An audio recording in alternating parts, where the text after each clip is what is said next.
जब बहू ने खा ली हंसने वाली दवा। किशनगढ़ गांव में कीर्ति अपने बेटे दिवाकर और बहू अंशु के साथ रहा करती थी।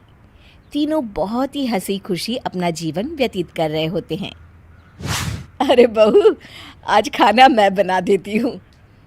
नहीं माँ जी, आप क्यों तकलीफ कर रही हैं? आप आराम कीजिए, खाना मैं ही बनाऊंगी। कितनी अच्छी बहू मिली है मुझे। भगवान ऐसी बहू सबको दे। सब कुछ ठीक चल रहा होता है कि एक दिन गलती से अंशु हंसने वाली दवा खा लेती है। बस उस दिन से सब कुछ बदल जाता है। अरे बहू, मेरे घुटनों में बहुत दर्द हो रहा है, जरा बाम तो दे दे। अरे बाम लगा कर क्या करोगी माँ जी? मैं पाँव दबा देती हूँ। अरे एक तो मुझे पाँव दर्द हो रहा है, ऊपर से तुम हंस रही हो। आई एम सॉरी माँ जी।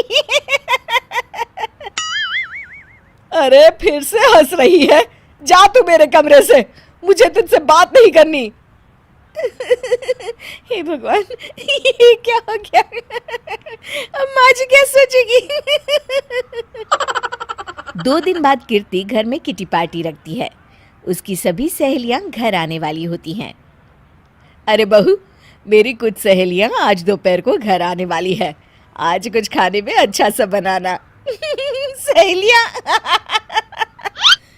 क्यों? मेरी सहेलियां नहीं हो सकती क्या? तुम फिर से हंस रही हो? नहीं माँ जी, मैं हंस नहीं रही हूँ। अरे फिर से हंस रही हो और बोल रही हो कि हंस नहीं रही। नहीं माँ जी, मैं तो तुम जाओ मेरे सामने से और किचन का काम कर लो, जाओ। दोपहर को कीर्ति की सभी दोस्त खाने पर आ जाती हैं। अरे वाह, घर तो बहुत सुंदर सजाया है कीर्ति। अरे मैंने कहा, ये सब तो मेरी बहू का कमाल है। अरे वाह, बड़ी गुनी है तुम्हारी बहू तो। हाँ हाँ, खाना भी अच्छा बनाया है। हाँ, बहुत ही गुनी है। तो हमको नहीं मिलवाओगी क्या, या छुपा कर रखोगी अपनी हीरे जैसी बहू को? अरे नहीं नहीं, अभी बुलाती हूँ। अंशु, ओ अंशु, बहू रानी। अंशु बाहर आती है। जी माँ जी। बहू, ये सब मेरी सहेलियां हैं, मिलो सबसे। नमस्ते आंटी। नमस्ते बेटा, बहू तो बहुत अच्छी मिली है तुमको, किस्मत वाली हो तुम। किस्मत वाली? अरे क्या हुआ? हंस क्यों रही हो? नहीं नहीं, मैं हंस नहीं रही हूँ। तभी अचानक सांची के हाथ से चम्मच छूट जाता है और उसका कुर्ता गंदा हो जाता है। अंशु फिर से हंसने लगती है।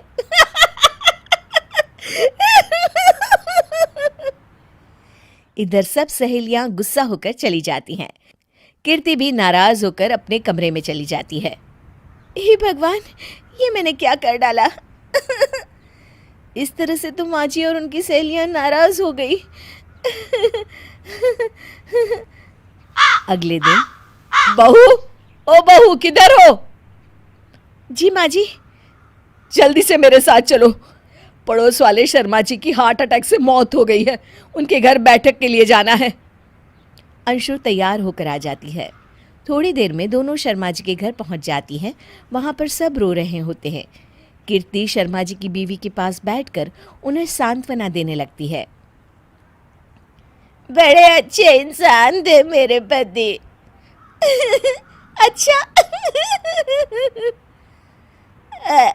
तुम हंस क्यों रही हो? वो अच्छे थे। हाँ हाँ, बहुत अच्छे थे अंकल।